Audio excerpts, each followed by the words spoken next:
आला हजरत ताजु शरिया ताजु शरिया जिंदाबाद जिंदाबाद। भाई तवज्जो है, चले थोड़ा सा आगे, थके तो नहीं है अभी, जरा सारे कहते हैं या रसूल अल्लाह। भाई अल्लाह आपकी माँ को सलाम, माँ को जन्नत अता फरमाए।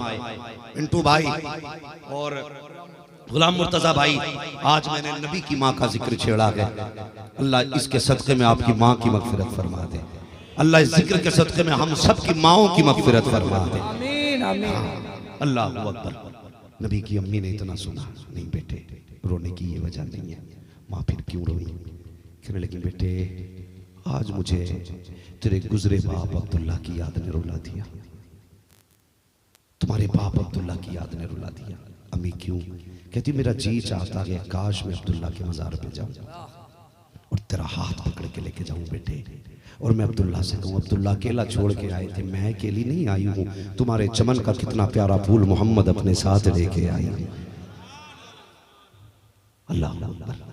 इतना सुना, बस इतनी सी बात। अम्मी उठे, दादा के पास गए। दादा जाना चाहते हैं अम्मी। कहाँ जाओगे बेटा? हुजूर फरमाने लगे ननिहाल जाना है। तो दादा ने इजाज़त दे दी। काफिला घर का 3 लोगों का बना, हुजूर, हजरत आमिना, हजरत उम्मे अमन, ये 3 लोग काफिले में शामिल थे। काफिले के साथ मदीना शरीफ गए। वापसी में हुजूर के वालिद की खबर पड़ी, हाजिरी दी, उसके बाद वापस आने लगे। आते आते हजरत आमिना की तबीयत बिगड़ गई, तबीयत खराब हो गई ना, तो फिर चलने की भी हिम्मत न रही। काफिला भी रुक गया, शाम होने लगी थी। काफिले वालों ने कहा कि पूछो आमिना से, अगर ये चलें तो चलें वरना हमें जाने की इजाज़त दे, शाम हो गई है, जानवरों का खतरा है, हम यहाँ नहीं रुक सकते। जब काफिले ने इतनी बात कही ना, नबुव्वत वाली आंखें भर आई। हुजूर कभी काफिले को देख रहे, कभी माँ को देख रहे। ऐसा जंगल था जहाँ दूर दूर तक डॉक्टर नहीं था, तबीब नहीं था, शहर भी नहीं था, जंगल है। हुजूर माँ का चेहरा देख रहे। हजरत उम्मे अमन से नबी की अम्मी फरमाती जाओ काफिले को जाने की इजाज़त दे दो। खुद सोचो यार, उम्र बच्चे की 6 साल हो किसी की, और जंगल हो, बयाबान हो, कोई पुरसाने हाल ना हो, ऐसे आलम में माँ बीमार हो जाए, काफिला भी छोड़ के जाने की बात करता हो, तो फिर बच्चे के दिल पे क्या गुजरेगी? हुजूर माँ के पास बैठे, हुजूर माँ के पास बैठे, काफिला चला गया। मेरे नबी ने अल्लाह अकबर माँ का चेहरा देखा। तबीयत इतनी बिगड़ी, बहुत ज़्यादा बिगड़ी ना, तो हजरत आमिना ने अपने लाल को सीने से लगाया और लगा के फरमाने लगी बेटे आंसू ना बहा, मैं जानती हूँ तेरी शान बड़ी निराली है। फरमाया आपके जुमले देखना, आप फरमाती हैं हर नई चीज को पुराना हो जाना है, हर शय को फना होना है, लेकिन कहती हैं जब तक दुनिया रहेगी आमिना का जिक्र होता रहेगा, आमिना का जिक्र होता रहेगा। उम्मे अमन कहने लगी आमिना आपका जिक्र क्यों होगा? तो हजरत आमिना ने कहा था मैं ऐसे बेटे को जन्म दे के जा रही हूँ, जब तक मोहम्मद की बातें होती रहेंगी तब तक आमिना की बातें होती। ये नबी की माँ ने कहा था जब तक दुनिया में मेरे बेटे के चर्चे होंगे तब तक मेरे भी चर्चे होंगे। इतनी शान वाला बेटा छोड़ के जा रहे हैं। अल्लाह अकबर। फिर वो वक्त भी आ गया, आपने हजरत उम्मे अमन को बुलाया। फरमाने लगी उम्मे अमन आज के बाद ना मेरा बेटा ये तेरे हवाले है।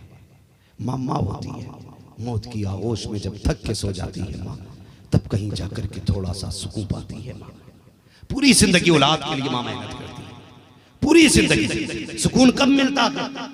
जब उसे मौत आती है, जब मरती है तब जाके चैन से माँ सो पाती है, वरना पूरी जिंदगी माँ चैन से नहीं सो पाती, पूरी जिंदगी नहीं सो पाती। अल्लाह अकबर। आपने फरमाया उम्मे अमन आज से मेरा बेटा तेरे हवाले है। पूरी बात नहीं बताऊंगा, बस कुछ बताना चाहता हूँ। तारीख साल जुमला नबी की अम्मी ने कहा था। फरमाया था उम्मे अमन जिन बच्चों की माएं बचपन में चली जाती है ना, वो बच्चे दीवार से लग के रोया करते हैं। मेरा बेटा दीवार से लग के नहीं रोना चाहिए, अगर ये दीवार से लग के रोया तो मेरी रूह तड़प जाएगी। अल्लाह अकबर। ये माँ होती है। मेरे हुजूर ने देखा माँ का सर गोद में है, और ये कहते कहते ना हुजूर की वालिदा चुप हो जाती है, कहती माँ और बोलो। फिर क्या था, रूह कफ़स से उनसे से परवास कर गई। मुहद्दिस देहलवी फरमाते मेरे हुजूर ने 2 मरतबा फरमाया माँ और बोलो, माँ और बोलो। तीसरी बार कहने को थे उम्मे अमन ने हाथ रख दिया। बेटे जो चले जाते हैं वो बोला नहीं करते, मगर मुहद्दिस देहलवी फरमाते हुजूर ने 2 बार कहा था माँ और बोलो, अगर तीसरी बार कहते थे तो हजरत आमिना को बोलना पड़ जाता, उठ के बैठना पड़ जाता, इसलिए कि ये नबी का फरमान था। अल्लाह अकबर। विसाल हुआ, कहती तारीख में मैंने किसी बच्चे को अपनी माँ की कब्र बनाते हुए ऐसे नहीं देखा जैसे अपने नबी को मैंने देखा। 6 साल की उम्र में हुजूर ने माँ की कब्र बनाई है। फरमाती हुजूर छोटे छोटे हाथों से पत्थर रखते जाते थे, आंसू गिराते जाते थे। मैं हुजूर को लेके आई, मुड़ मुड़ के हुजूर माँ की कब्र देख रहे थे, मुड़ मुड़ के माँ की कब्र देख रहे थे। आज कितने बेटे ऐसे जिन्हें माओ की कब्रों के निशान तक याद नहीं। हमें ये पता पैसा कहां से कमेगा, हम ये जानते अमीर कैसे बनेंगे, लेकिन माओ की कब्रों के निशान उनके कभी भूले भटके गांव आए, कहते हैं चचा मेरी माँ कहां दफन हुई थी। घर आनी चाहिए, शर्म आनी चाहिए। वो यार पीर की चौखट पे इतनी बार न जा, उससे ज्यादा माँ बाप की कब्रों के चक्कर लगा लिया। तुझे क्या पता माँ बाप क्या होते हैं। फरमाया गया जो जुमे के दिन माँ बाप या माँ या बाप की कब्र की जियारत करता है, अल्लाह उस बेटे को जन्नती बना देता है। और मैं ये कहता हूँ यार बता, जिसकी कब्र देखने में इतना सवाब है, उसका चेहरा देखने में कितना सवाब।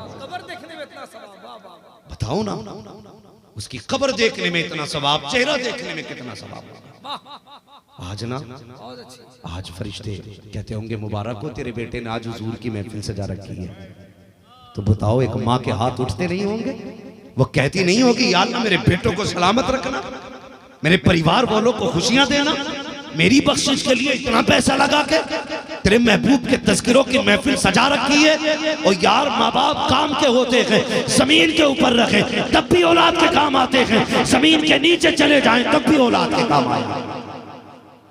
लेकिन हम भूल जाते हैं कि हमारे माँ बाप भी थे।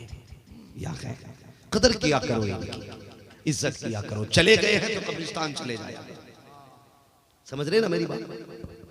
चले गए हैं तो कब्रिस्तान जाया करो, जिंदा हो रोज इनके पास बैठा करो। सारे लोगों के पास बड़े वाले मोबाइल है ना, तकरीबन 90% मर्दों के पास मोबाइल,